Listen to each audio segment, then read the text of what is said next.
Hey everyone, Peter Zeihan here, coming to you from the top of Silver Hills. I'm going to give you the quick run of the land before the wind gets too strong.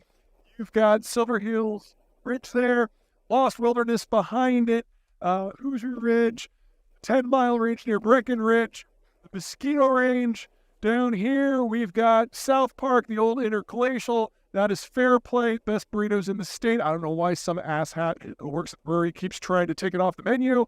And then the Southern Front Range, which Southern Front Range really doesn't have all that many really tall points except for this guy, which of course is the mighty Pikes Peak. Okay, now I'm going to move over here to a shelter so I can talk to you out of the wind about aliens. I have been a little disturbed by how many people have written in asking me for comment about all this new stuff that's going on with UFOs, or I guess the new acronym is UAPs.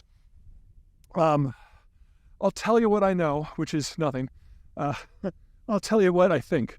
I have no indication that there are aliens. I have no indication that they've been visiting us. I just know that people are talking about it. So let's talk about the technologies that would be involved and what that would mean in each scenario. How about that? That I can do.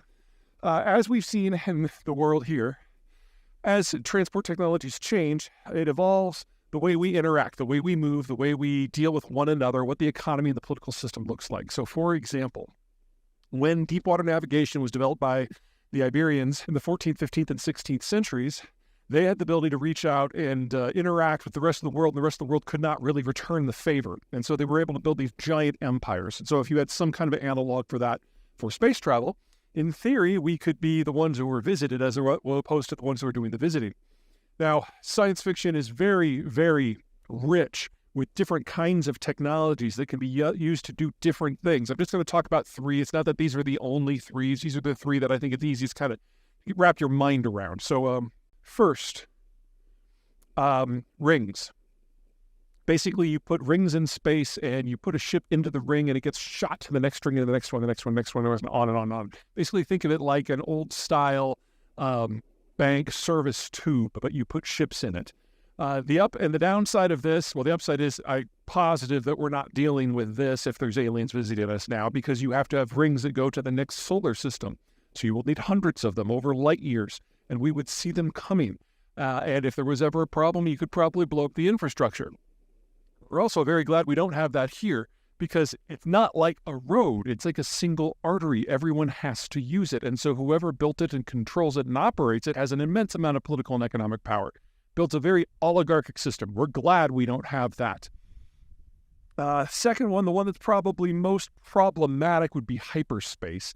The idea that you can put a device on any sort of vessel and it can just jump and pop out somewhere else. It might have to do multiple jumps to get between star systems. This is what they use in Star Wars. Now, you've all seen the Millennium Falcon and Han Solo, and if you haven't, I don't even know why I'm speaking to you right now. But his ship was kind of a piece of crap, poorly maintained, but it had a good hyperdrive, and that was kind of the point. Anyone can have a hyperdrive. So Star Wars, the political system, flips back and forth between periods of centralization where they try to control everything, and then it all spins apart because they can't because of the technology. Because anyone can, in their family space sedan, can go to a different star system.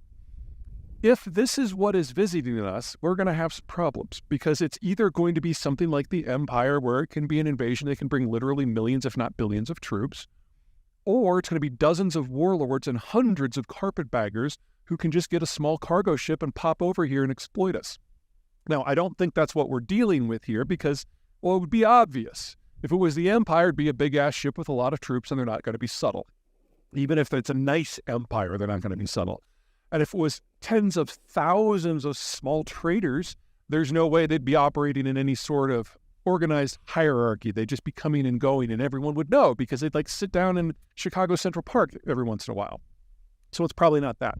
The more realistic, just for the information that we're seeing right now, is warp, the Star Trek approach, where it's not all that hard to have warp drive, but if you want one that's fast, it has to be on a pretty big ship, and that means government, and that means you can have a degree of hierarchical control over policy. And if you've got things zipping in and out that we can't really see, the idea that that would be stealth to some degree makes a lot of sense. So of those three technological pathways, I'd say warp is the one that we're dealing with right now, if it is indeed happening, and that's probably the best. because it's kind of a middle ground between the chaos/centralization of Star Wars and the ossification and oligarchic of the rings that is like Cowboy Bebop. And if we're found by the Federation, that would be okay too. Anyway, I hope you enjoyed this little diversion. I honestly have not seen any of the information that is circulating out there about whether or not anything is actually going down with UAPs. So take this for what it is and just a little bit of fun. All right, that's it. Bye.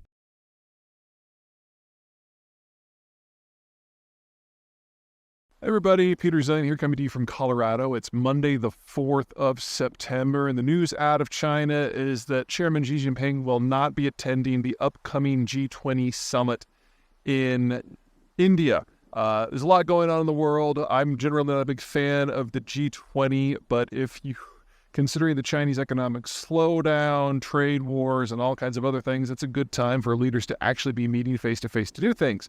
Some people are saying that this is Xi spurning the G20 in favor of things like BRICS, but remember that he didn't show up to the opening ceremony of the BRICS and the business forum, which is arguably the most important part of the BRICS forum as well. What we're seeing here, instead of any political decision to favor or denigrate any particular forum or angle of policy, is instead the general ongoing and accelerating failure of the Chinese leadership system to cope with the situation they find themselves in. Over the course of the last 12, 13 years, Chairman Xi has basically progressively purged every part of the political system. In his first 5 years, he called it an anti-corruption push, and he went after all the regional power centers. In the next 5 years, he went after the two factions that actually put him in power, that of his predecessors, Jiang Zemin and Hu Jintao. And the last couple of years, he's going against anyone who has basically had an opinion or shown any competence who might be a theoretical successor. And we're now at a point where there's no one left. So if something pops up that Xi thinks needs to be dealt with, he is now the only one who can deal with it. So he sent his premier, Li Qiang, who is got the personality and the competence of a block of wood, to sit in for him, where he'll basically just be reading policy papers and not actually engaging in any sort of meaningful negotiation on anything, while Xi does whatever it is he feels he needs to do. And remember, he's still a person, so this might not be policy related. It could be personal. But Xi has now found himself in a very similar situation to that of Donald Trump and Barack Obama, that he just doesn't trust anyone to do anything. And so not a lot is going to get done that's going to get done competently.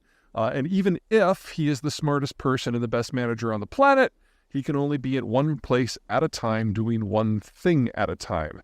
And as a result, Chinese policy at every other field, at best, stalls. Not a good sign. All right, that's it. Take care.